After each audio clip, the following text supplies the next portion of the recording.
Hello पढ़ाकूज। तो आज हमारा जो डेली होता है उसी की तरह आज हम लोग देखते सबसे पहले हिंदुस्तान पेपर में क्या इम्पोर्टेंट है। तो इसमें इम्पोर्टेंट है कि कौन से मिनिस्ट्री किसे दी गई है। तो लेट्स रीड। सम्राट चौधरी जो कि मुख्यमंत्री भी हैं और सामान्य प्रशासन भी मिला है इन्हें, गृह भी नहीं मिला है, मंत्रिमंडलीय सचिवालय भी नहीं मिला है, निगरानी, निर्वाचन, सिविल विमानन, ऐसे विभाग जो किसी को आवंटित नहीं है वो सारा अभी इन्हीं के अंदर है। ठीक है। तो हमारे दो उप मुख्यमंत्री, एक विजय कुमार चौधरी, दूसरे हैं विजेंद्र प्रसाद यादव। तो विजेंद्र कुमार चौधरी को मिला है उप मुख्यमंत्री जल संसाधन संसदीय कार्य और विजेंद्र प्रसाद यादव को मिला है वित्त और वाणिज्य कर। ओके।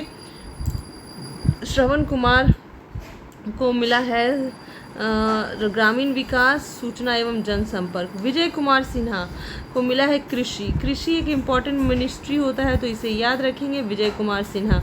राजस्व भूमि सुधार मिला है दिलीप जायसवाल को। निशांत को अगेन स्वास्थ्य एक इम्पॉर्टेंट है तो स्वास्थ्य हम लोग देखेंगे कि निशांत को मिला है, जो कि पूर्व मुख्यमंत्री नीतीश कुमार जी के बेटे भी हैं।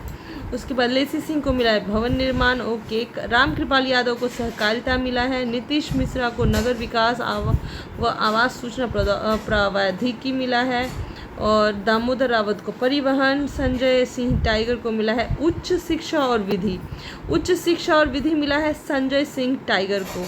और अशोक चौधरी को मिला है खाद्य उपभोक्ता संरक्षण। ओके। श्री भगवान कुशवाहा को मिला है योजना विकास। अरुण शंकर प्रसाद को मिला है श्रम संसाधन, युवा रोजगार एवं कौशल। अब मदन सहनी को मिला है मद निषेध उत्पाद निबंधन। संतोष कुमार सुवन जो कि पूर्व मुख्यमंत्री जीतन राम मांझी के बेटे हैं, इन्हें मिला है लघु जल संसाधन। और रमा निषाद को मिला है पिछड़ा अति पिछड़ा कल्याण। रत्नेश सादा को आपदा प्रबंधन। कुमार शैलेंद्र को पथ निर्माण। शीला कुमारी को विज्ञान एवं प्रौद्योगिकी। केदार कुमार गुप्ता को पर्यटन लेखन। लखेंद्र रोशन SC/ST कल्याण। सुनील कुमार ग्रामीण कार्य। श्रेयसी सिंह को मिला उद्योग और खेल, क्योंकि ये खेल से खुद संबंधित है तो इसलिए खेल हम लोग को याद भी रहेगा और उद्योग। जमा खान अल्पसंख्यक कल्याण। नंद किशोर राम डेयरी मत्स्य एवं पशुपालन संसाधन। शैलेश कुमार उर्फ बुलो मंडल ऊर्जा भी एक इम्पॉर्टेंट मंत्रालय है तो ये याद रखेंगे, शैलेश कुमार उर्फ बुलो मंडल। प्रमोद कुमार खान कला संस्कृति। श्वेता गुप्ता समाज कल्याण। मिथिलेश तिवारी शिक्षा देखिए हम लोग को कि नॉर्मल शिक्षा मिला मिथिलेश तिवारी को और उच्च शिक्षा मिला है संजय सिंह टाइगर को, जो कि उन्हें विधि भी मिला है। और ये है रामचंद्र प्रसाद पर्यावरण, वन और जलवायु परिवर्तन। रामचंद्र को मिला है एनवायरमेंट से रिलेटेड जो कुछ भी है वो रामचंद्र प्रसाद को मिला है। और संजय सिंह को मिला है लोक स्वास्थ्य अभियंत्रण। संजय कुमार को मिला है गन्ना उद्योग। दीपक प्रकाश को मिला है पंचायती राज। अब हम अगला टॉपिक देखते हैं यहाँ कि तमिलनाडु में जो TVK के प्रमुख विजय हैं उनका अभी क्या हो रहा है। अभी वो 108 सीट पे हैं तो फिर उनको चाहिए 118।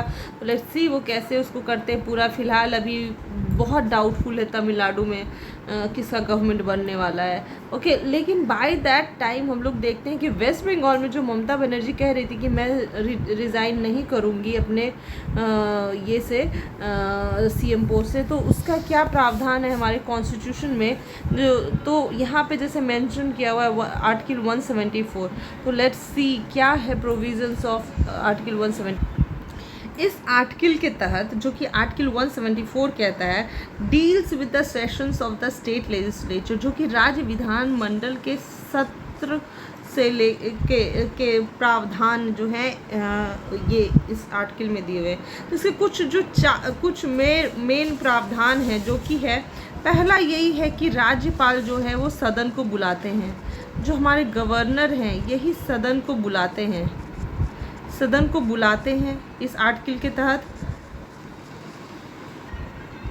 तो ये सारे प्रोविज़न्स है जो 4 इम्पॉर्टेंट जो मुख्य प्रावधान है, ये तो है ही कि सदन को गवर्नर बुलाते हैं।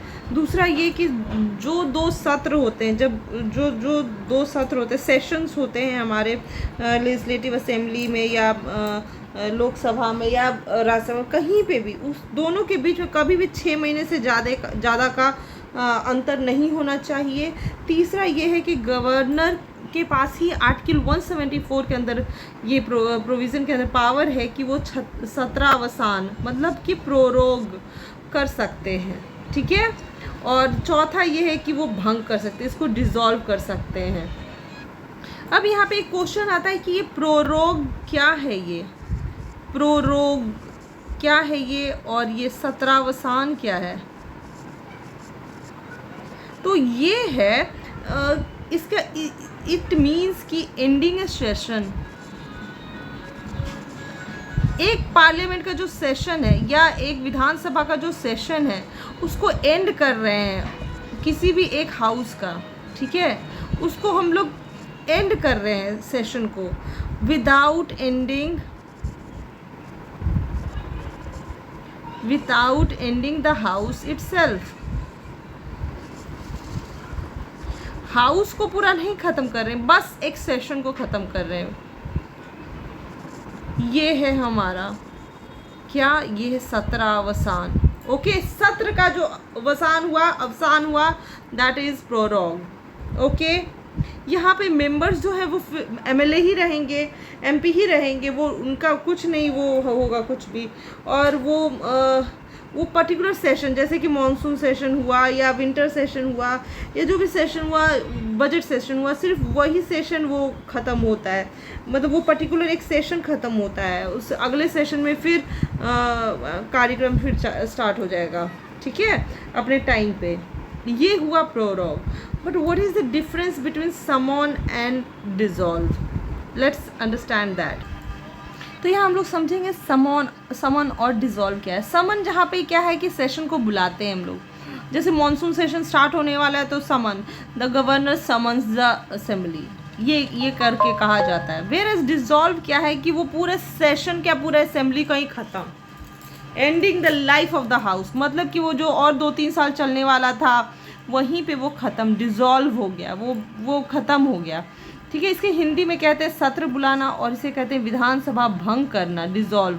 ओके, हाउस इसमें क्या होगा, समन में तो बुला ही रहे हैं तो यानी कि वो हाउस कंटिन्यू हो रहा है, और जबकि house ceases to exist. Okay, members इसमें क्या होंगे, मेंबर्स रिमेन, वो ऑब्वियसली मेंबर ही रहेंगे, जबकि यहाँ पे मेंबरशिप भी ख़त्म हो जाता है।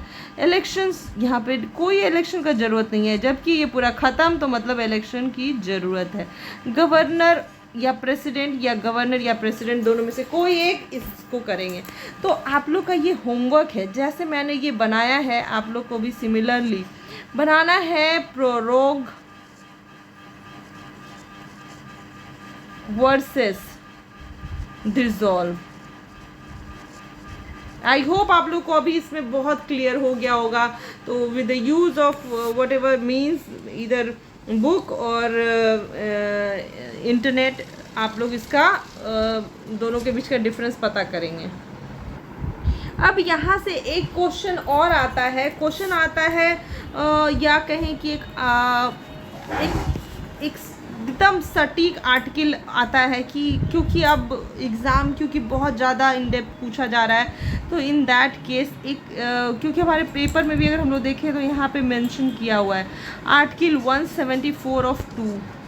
तो हम लोग को ये जानना है व्हाट इज़ 174 ऑफ 2, इसका क्या प्रोविज़न है।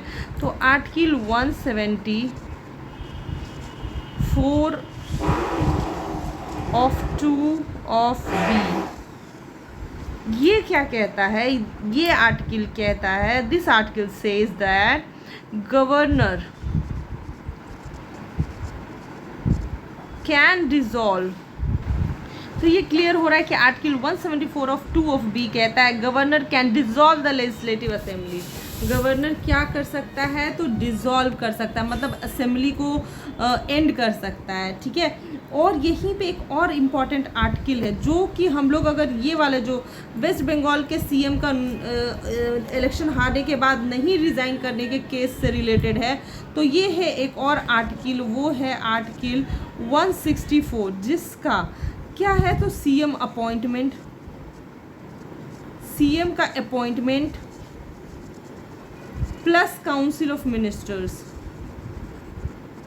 काउंसिल ऑफ मिनिस्टर्स ये भी रिलेटेड है तो इसी से। ओके मतलब कि क्या ये प्लेजर ऑफ गवर्नर, इसका ये जो आर्टिकल 64 ऑफ जो है ये कहता है कि चीफ मिनिस्टर और मिनिस्टर जो है ऑफिस को होल्ड करते हैं during the pleasure of governor. Governor का जब तक वो हिंदी में एक टर्म है कि जब तक इनके हाँ राज्यपाल के प्रसाद पर्यंत, राज्यपाल की इच्छा संतोष तक पद पर बने रहना। तो हम लोग ये समझेंगे कि अगर क्या है ये वेस्ट बंगाल का केस, तो यूजुअली क्या होता है कि कहीं के कोई सीएम होते हैं और उनका कार्यकाल होता है 5 साल का, तो 5 साल के विद इन इलेक्शन हो जाना चाहिए। तो इलेक्शन 5 साल जैसे ही ख़त्म होने वाला रहता है तो कुछ दिनों के भीतर वो इलेक्शन हो जाता है और फिर उसका रिज़ल्ट आता है। तो पहले क्या केस होता है, फर्स्ट केस इज़ कि पहले क्या होता है इलेक्शन का रिज़ल्ट आता है, ये है बंगाल केस, ठीक है। इलेक्शन रिजल्ट्स आते हैं,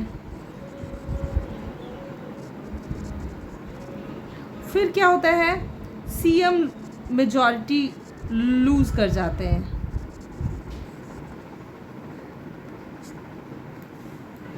तो क्या होता है कि सीएम मेजॉरिटी जब लॉस्ट करते हैं या लूज़ कर जाते हैं, तो फिर थर्ड केस ये होता है कि नॉर्मली क्या करते हैं सीएम उसको जो है सीएम पद से अपना रिज़ाइन कर देते हैं। आप लोग देखे होंगे मोस्ट ऑफ द केसेस में यही होता है, मोस्ट ऑफ द क्या हमेशा यही होता है, रिज़ाइन करते हैं वो लोग जनता के ये को एक्सेप्ट करते हुए या जो भी जैसे भी अपने हार को अपने वो सबको एक्सेप्ट करते हुए रिज़ाइन कर देते हैं। फिर चौथा तो यहाँ पे लेकिन क्या होता है, यहाँ पे जो ममता बनर्जी जो वहाँ की सीएम थी, वो ममता बनर्जी बोलती कि नहीं मैं नहीं रिज़ाइन करूँगी, ये मैं इसको नहीं एक्सेप्ट कर रही हूँ एट्सेट्रा। लेकिन बीइंग हमारे यहाँ डेमोक्रेटिक ये का पालन करना है, तो क्योंकि हमारा कॉन्स्टिट्यूशनल बॉडी है इलेक्शन कमीशन, तो हम लोग उसकी काम को मानना ही है, तो फिर वो रिफ्यूज़ करती हैं कि हम रिज़ाइन नहीं करेंगे। तो फिर क्या है इसका प्रावधान, तो इसका प्रावधान यही है कि गवर्नर असेंबली को डिसॉल्व कर देते हैं। कौन सा आर्टिकल के तहत, तो आर्टिकल 174, ठीक है। तो यहाँ पे क्या होता है गवर्नर डिसॉल्व कर देते हैं असेंबली को, क्योंकि उनको पावर है under article 174 of 2 of B, जिसमें हम लोग ऑलरेडी देखें governor can dissolve the legislative assembly, तो वो इसके तहत असेंबली को डिसॉल्व कर देते हैं। और जैसे ही डिसॉल्व हुआ तो जो भी एमपी जो भी एमएलए थे वो सारे सीज हो जाते हैं, उनका सारा मेंबरशिप ख़त्म हो जाता है, क्योंकि वो ऐसे भी 5 साल का ही था, वो डिसॉल्व हो जाता है।